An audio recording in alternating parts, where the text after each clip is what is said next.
The funny thing about cutting your own grass is that you never expect it to end with the county locking the doors of an entire homeowners association.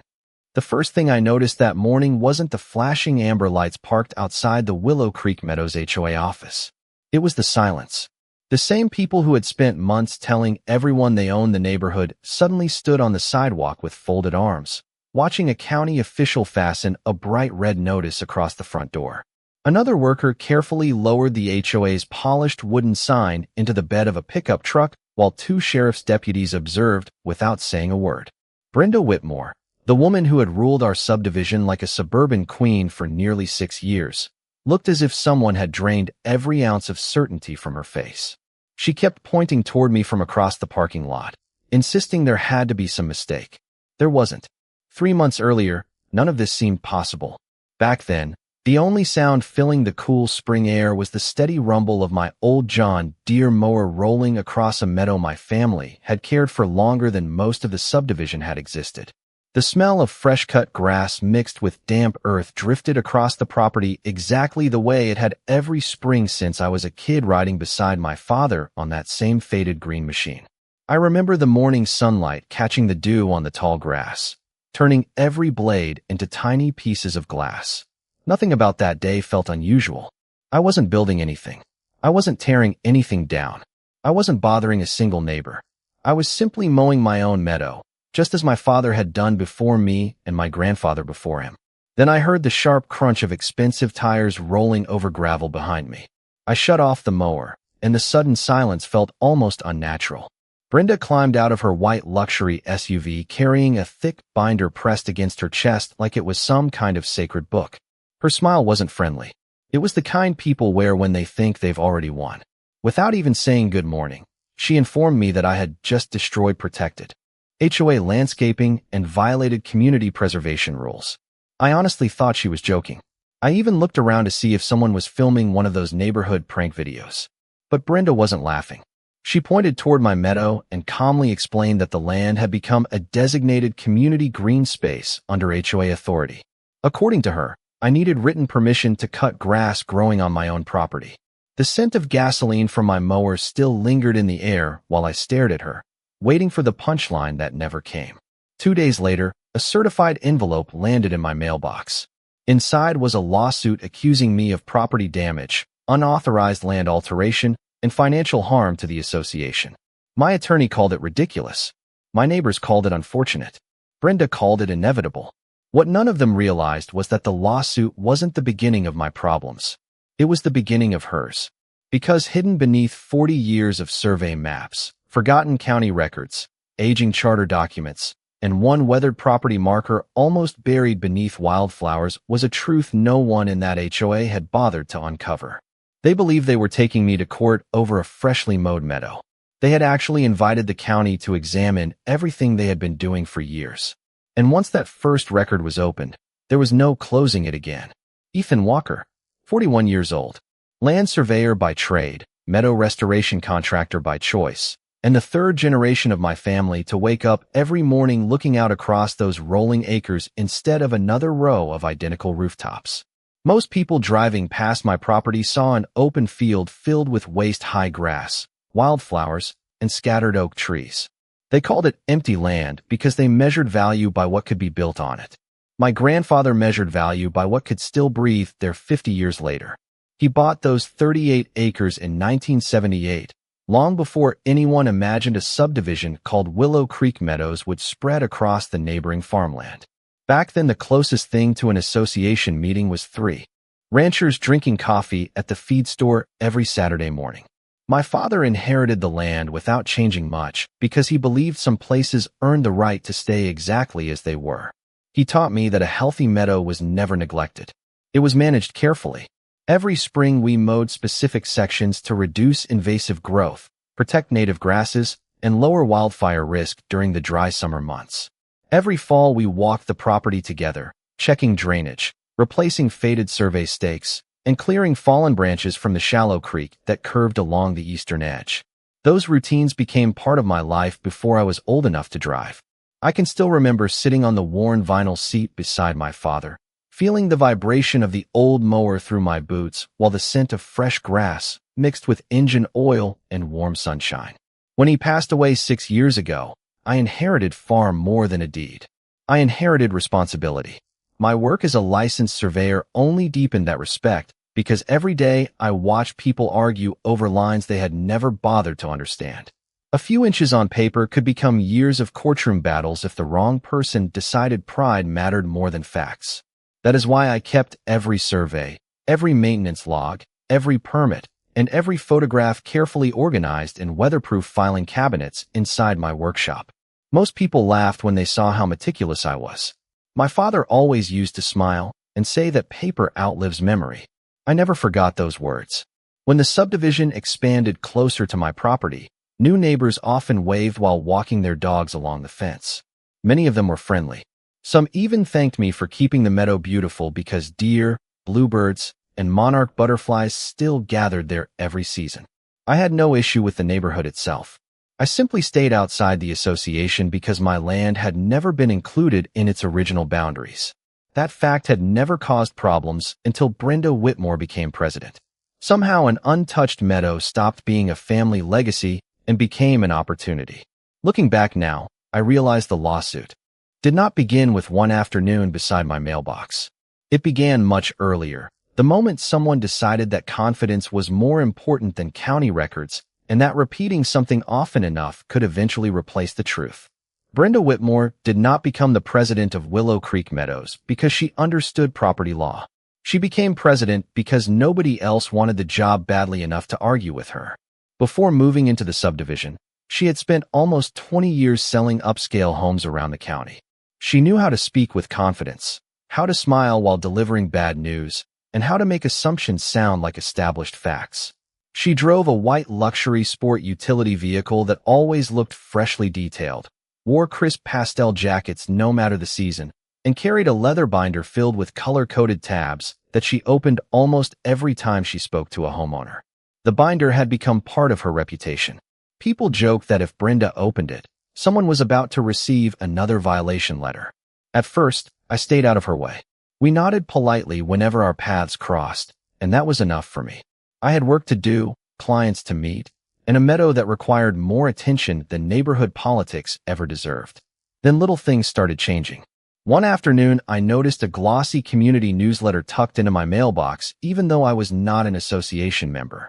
Inside was a full page describing future improvements that included something called the Willow Creek Community Meadow. The accompanying photograph was unmistakably my field. I assumed it was an honest mistake. I called the association office, explained that the land belonged to my family, and expected someone to apologize and print a correction in the next issue.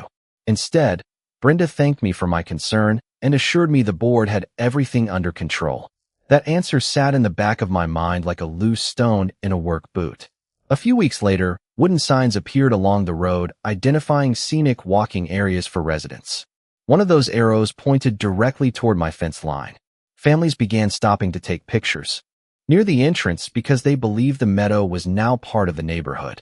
Most stayed outside the fence after I politely explained the misunderstanding, but every conversation ended the same way. They all said Brenda had told them the open land belonged to the community. The smell of fresh coffee drifted through the clubhouse one Tuesday evening when I attended an open board meeting simply to clear things up. I brought a copy of my deed, a recent survey, and county parcel maps. Brenda barely glanced at them before sliding them aside. She smiled as though she was humoring an overly dramatic child and told everyone the association had maintained the meadow for years. I almost laughed because the only equipment I had ever seen out there was my own tractor, my own mower, and my own pickup truck hauling seed every spring. Yet nobody on the board questioned her statement. They nodded along while writing notes, never asking for proof. Walking back to my truck that evening, I could hear laughter drifting from the clubhouse behind me while the evening breeze carried the familiar scent of wildflowers across the fence. That contrast stayed with me. Nature quietly followed the truth, while people inside that building seemed perfectly willing to replace facts with confidence. I did not realize then that Brenda had already crossed a line much more important than my property boundary. She had started building an entire story around land that had never belonged to the association, and the more often she repeated it, the more convinced everyone became that the story itself had become reality. The lawsuit arrived on a Thursday afternoon, folded inside a certified envelope that felt much heavier than a few sheets of paper should have. The mail carrier gave me the usual polite smile as I signed for it, completely unaware that the association had decided to drag my family into court over grass that had been growing on our land decades before the subdivision existed. I carried the envelope into my workshop, where the familiar scent of cut lumber, machine oil, and old paper usually made everything feel manageable. Not that afternoon. The complaint accused me of unauthorized destruction of protected community landscaping, reduction of neighborhood property values, and intentional interference with association assets. Reading those words felt surreal because every sentence depended on one impossible claim. They had written the entire case as though my meadow already belonged to them. By sunset, the story was no longer confined to legal paperwork. The association posted a carefully worded statement on its community website explaining that it was taking decisive action to protect shared green space for all residents. They never mentioned my name directly, but everyone knew exactly who they meant. Social media filled the gaps almost immediately. Someone shared photographs of my freshly cut field beside older pictures of wildflowers, asking why anyone would destroy such beautiful scenery. Another person praised the board for standing up to irresponsible landowners. The comments multiplied faster than I could read them. Most of those people had never stepped onto my property, never checked a county parcel map, and never asked a single question before deciding who was right. The following Saturday, I stopped by the local hardware store for fence supplies. Conversations became strangely quiet as I pushed my cart through the lumber aisle. A man who usually talked with me about fishing conditions suddenly found something fascinating on the opposite shelf. Another customer offered an awkward smile before saying he hoped everything worked out with the neighborhood. It was obvious the lawsuit had become the latest small-town headline. Even the cashier hesitated before asking whether all the stories were true. I simply smiled, paid for my supplies, and loaded them into my truck without arguing. There was nothing to gain by debating rumors in a checkout line. A few days later, the local newspaper published a short article describing an ongoing dispute between a homeowner and the Willow Creek Meadows Homeowners Association over preservation of community land. They printed a photograph of the entrance sign to the subdivision, but somehow managed to avoid showing the actual property records that would have answered the entire question in less than 5 minutes. Brenda gave a cheerful interview about protecting neighborhood character and responsible stewardship. She sounded calm, reasonable, and completely certain. Watching that interview from my kitchen table while the smell of fresh coffee filled the room, I realized something important. She was no longer trying to convince me. She was trying to convince everyone else first. Public opinion had become another tool in her strategy. Friends began calling with well-meaning advice. One suggested paying a settlement just to make the problem disappear. Another recommended selling the land altogether because life was too short for courtroom battles. Even my attorney admitted that litigation could become expensive regardless of who was right. I listened carefully to every opinion without raising my voice. Then I drove out to the meadow just before sunset. The wind rolled through the tall grass that remained along the creek. The old survey marker still stood exactly where my father had shown it to me years ago. And for the first time since this whole mess had started, I noticed something small that everyone else had completely overlooked. It was nothing more than a weathered metal cap sticking a few inches above the soil, but somehow seeing it again made every piece of Brenda's story feel just a little too perfect. The next morning I walked back to that weathered survey marker carrying nothing more than a tape measure, a field notebook, and the quiet feeling that something about this entire dispute did not fit together. The cool air still carried the scent of damp soil from an overnight drizzle, and tiny drops of water clung to the meadow grass like polished glass. I brushed away years of dirt from the metal cap until the original survey number slowly appeared beneath the mud. My father had shown me that marker dozens of times when I was growing up, always reminding me that steel buried in the ground never cared about opinions. It only cared about facts. I measured from the marker to the old oak tree exactly the way he had taught me. Then I checked the distance to the creek. Every measurement landed precisely where the county survey from years earlier said it should. Nothing had moved. Nothing had changed. Only the story surrounding the property had somehow been rewritten. Instead of rushing to court with that realization, I drove to the county records office after lunch. The familiar smell of aging paper and floor polish greeted me as I stepped inside. The clerk behind the counter recognized me immediately because surveyors spend almost as much time in county archives as they do outdoors. I requested the original subdivision plats, the earliest recorded association documents, and every amendment filed since Willow Creek Meadows had been established. The clerk disappeared into the archive while I waited beneath the soft hum of fluorescent lights. Nearly an hour later, several thick folders landed on the table in front of me. I expected to spend the afternoon confirming what I already knew. Instead, I noticed something that made me stop turning pages. The legal description inside one of the association exhibits seemed strangely familiar. It referenced a boundary that ended several hundred feet short of my meadow, exactly where the old survey marker stood. I read it again, then a third time. The association documents themselves appeared to acknowledge that my property was outside their jurisdiction. I did not celebrate because one sentence never wins a legal dispute. It simply raised a better question. If their own filings recognized the boundary years earlier, why was Brenda now claiming authority over land that had never been transferred?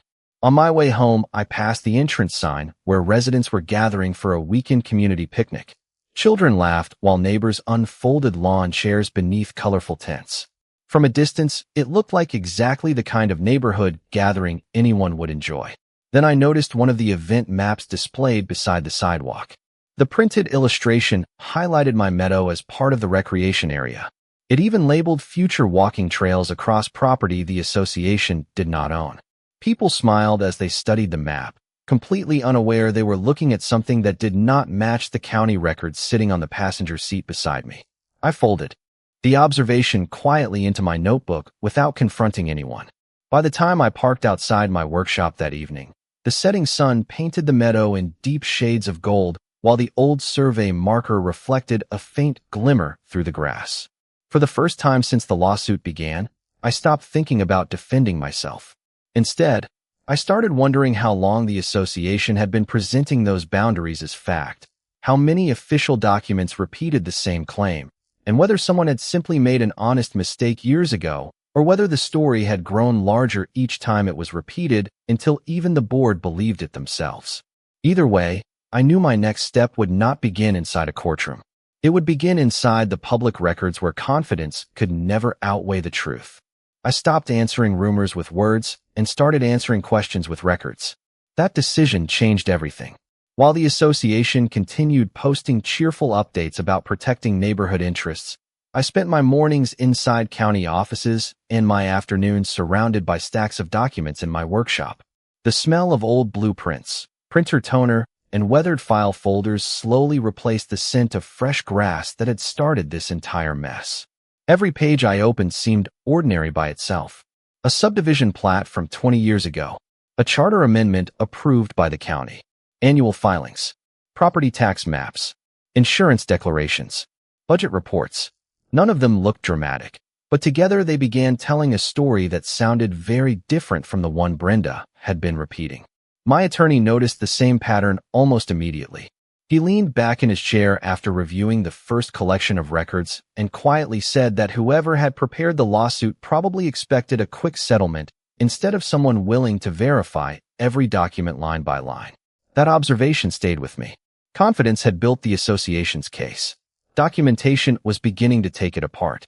Rather than filing an emotional response, we requested additional public records and formally asked for every document the association relied upon when claiming authority over my meadow.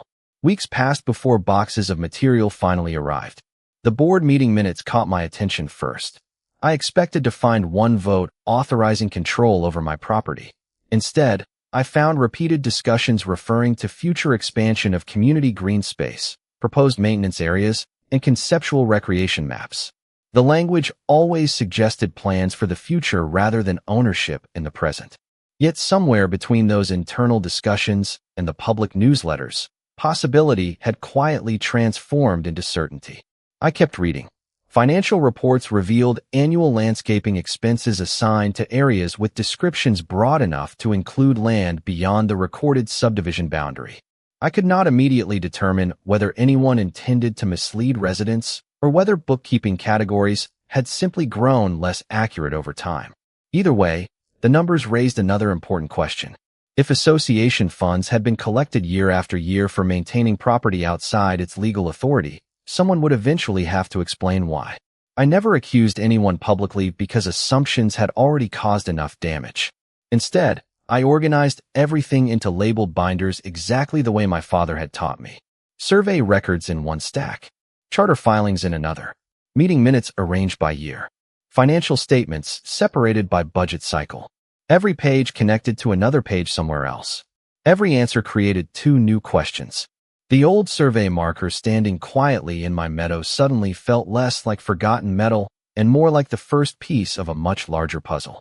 One rainy afternoon, while comparing the earliest charter filing against a recent promotional brochure, I noticed a simple sentence that made me stop turning pages. The original charter clearly described the geographical limits of the association using legal boundary language that excluded my family's property completely. The brochure distributed to every homeowner displayed those limits differently through colorful illustrations that expanded well beyond the recorded description. It was a small difference to anyone unfamiliar with property law. To a surveyor, it was impossible to ignore. I closed the binder, looked out the workshop window toward the meadow shimmering beneath the steady rain, and realized this had never been about one lawsuit. The legal case had simply opened a door. Behind that door waited years of paperwork, assumptions, and decisions that no one had bothered to examine closely until the day someone claimed ownership over the wrong piece of land. The deeper we dug, the less this looked like a disagreement over property maintenance, and the more it resembled a chain of assumptions that had been copied from one document to another until nobody questioned where they had started. My attorney suggested something simple that turned out to be far more powerful than filing another motion. Instead of arguing about opinions, we requested independent verification. A licensed surveyor from another county spent 2 full days examining every monument, boundary marker, recorded easement, and subdivision plat connected to my property. I stayed out of his way, watching from a distance as he moved carefully through the meadow with survey equipment that looked remarkably similar to the instruments my father had once taught me to use. The steady electronic beeps echoed across the field, while a light breeze carried the familiar scent of clover and freshly turned soil. Facts were finally replacing assumptions. When the finished survey arrived, it matched every measurement I already had. The association boundary ended exactly where the original charter said it did. My meadow had never been transferred, annexed, dedicated, or subjected to the association in any recorded document. That report became the first domino. My attorney immediately forwarded copies to the association's legal counsel together with a formal request asking them to identify the specific recorded instrument granting authority over my land. Days passed without an answer. Instead, their attorney requested additional time. That silence told me more than any letter could have. Meanwhile, another request produced an unexpected collection of insurance records describing the areas covered. Under the association's liability policy, once again, the legal description stopped short of my property. Yet promotional brochures, community maps, landscaping budgets, and public presentations continued treating the meadow as though it belonged to everyone.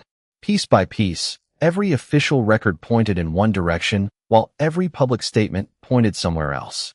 I never celebrated because I knew documentation alone was not enough. Every page had to connect cleanly with the next. My workshop slowly transformed into a wall of organized evidence. Survey maps lined one table. Charter amendments occupied another. Financial reports, meeting minutes, insurance documents, newsletters, and county plats each filled their own labeled binders. Looking across that room felt less like preparing for a lawsuit and more like assembling a history nobody had ever bothered to read from beginning to end. One evening my attorney called just before sunset. His voice carried a level of excitement I had not heard since this case began. The county attorney's office had reviewed several of the submitted records and requested additional documentation regarding the association's governing authority. That was the first time anyone outside the lawsuit had started asking the same questions we had been asking for weeks. I walked outside with the phone still in my hand and looked across the meadow as golden light settled over the tall grass. The old survey marker stood exactly where it always had, quiet and unchanged while everything around it continued shifting. Brenda still believed this case would end with a judge deciding whether I should have mowed that field. She had no idea the conversation had already moved far beyond grass. The focus was no longer on my actions. It was now centered on the association itself, the authority it claimed to possess, and whether that authority had ever existed in the first place. Once those questions entered the county's attention, the momentum changed completely. I no longer needed to convince anyone. The records were beginning to speak for themselves, and they were telling a story that could not be ignored. The county hearing took place on a cool Tuesday morning beneath bright fluorescent lights that made every stack of documents look even thicker than it already was.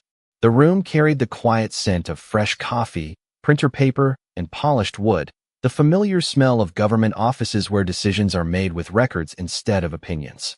Brenda arrived early with several board members and the same leather binder she had carried since the beginning of this dispute. She greeted people confidently, smiling as though this would simply be another routine legal victory. Watching her from across the room, I realized she still believed the discussion centered on one freshly mowed meadow.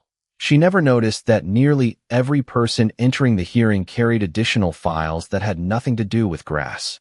Representatives from the county planning department took seats near the front.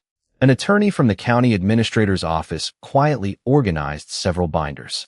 Even the clerk handling official exhibits seemed to have far more paperwork than anyone expected for what had started as a simple civil complaint. The hearing opened with routine arguments about property maintenance, community standards, and preservation of neighborhood appearance. Brenda spoke with complete confidence, repeating the same claims she had made for months. Then my attorney stood and placed the independent survey onto the evidence table. Large maps unfolded across the room, showing every recorded property line with unmistakable precision. The licensed surveyor calmly explained how every monument, every boundary marker, and every recorded plat confirmed that my meadow had never fallen inside the association's jurisdiction. Brenda's attorney attempted to redirect the conversation toward customary maintenance practices, but the county attorney interrupted with a question that changed the entire atmosphere. He asked the association to identify the recorded legal instrument transferring authority over my property. Silence settled across the room. Papers turned. Whispered conversations began between board members. Several minutes passed before Brenda's attorney admitted they could not identify such a document during the hearing. That single answer opened the next series of questions. County officials reviewed charter language, insurance records, subdivision plats, financial reports, and association maps one after another. Every document pointed toward the same conclusion. The official legal boundaries remained unchanged while public materials had gradually expanded beyond them. No one accused the board of intentional wrongdoing during the hearing. Instead, officials focused on governance, compliance, and whether the association had consistently operated within the authority granted by its own charter. As more records entered evidence, the discussion shifted completely away from my property. The county administrator explained that governing organizations must act only within the authority established by recorded legal documents. When official publications, financial activities, and enforcement actions extend beyond those limits, the county has an obligation to review the organization's compliance. Brenda's confident expression slowly disappeared. She no longer argued about mowing. She began asking whether the board could correct the records after the fact. The answer was calm, professional, and unmistakable.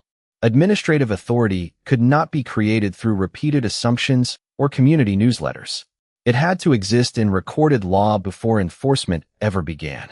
After a brief recess, the county announced its decision. The civil claims against me were dismissed because the association lacked jurisdiction over my property. More significantly, the county ordered a formal administrative review of the association's governing authority based upon the documentation presented during the hearing. The room became remarkably quiet. No cheering, no dramatic speeches. Only the steady sound of officials collecting exhibits while Brenda stared at the survey map that had never changed once in more than 40 years. Walking outside into the crisp afternoon air, I caught the familiar scent of freshly cut grass drifting from somewhere across town and realized that the meadow had quietly done exactly what my father always believed the truth would do. It had stayed exactly where it belonged. While everything built upon the wrong assumption had finally begun to move. 3 months after that hearing, I found myself standing exactly where this story had begun, one hand resting on the familiar steering wheel of the old John Deere mower while the morning sun climbed slowly above the oak trees. The scent of fresh grass drifted through the cool air again, almost identical to the day everything unraveled, but this time the silence felt different.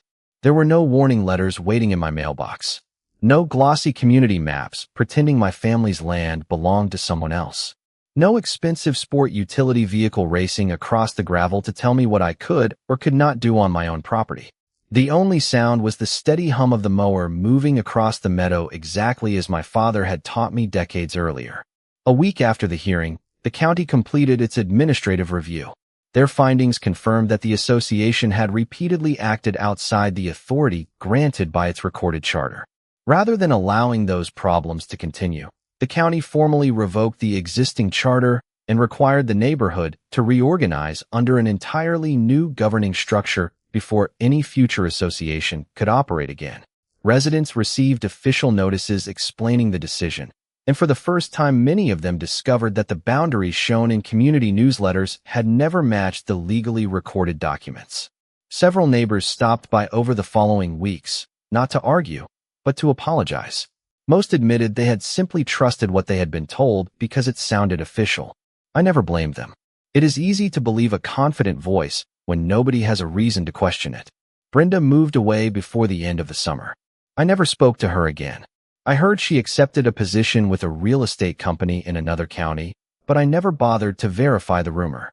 By then, I had spent enough time proving facts to know the difference between evidence and speculation. My workshop slowly returned to normal. The stacks of legal binders disappeared one by one as the documents found permanent homes inside filing cabinets. The survey maps went back into their protective tubes. The weathered metal survey marker remained exactly where it had always been, standing quietly beneath the grass without asking anyone to notice it. Sometimes I walked out there in the evening just to remind myself how close I had come to overlooking the smallest piece of the entire story. One forgotten marker had led to one recorded boundary. One recorded boundary had led to one charter. One charter had opened years of records that nobody had examined carefully until someone challenged the wrong piece of land. Looking back now, people occasionally ask whether the whole experience was worth the months of legal filings, public rumors, and endless paperwork. My answer is always the same. I never fought over grass. Grass grows back every season. I fought for something much quieter than that. I fought for the idea that records matter, that property lines mean something, and that no organization becomes more powerful simply because enough people stop checking the facts. Every spring the meadow turns green again. Wildflowers return beside the creek. Deer wander through the tall grass just before sunset. The old mower still leaves the same neat path behind it, and the oak tree still casts its long afternoon shadow across the field exactly as it did when my grandfather first stood there almost half a century ago. Some victories arrive with applause. Others arrive with nothing more than the smell of freshly cut grass, a recorded deed that never changed, and the quiet satisfaction of knowing that truth does not have to raise its voice to endure.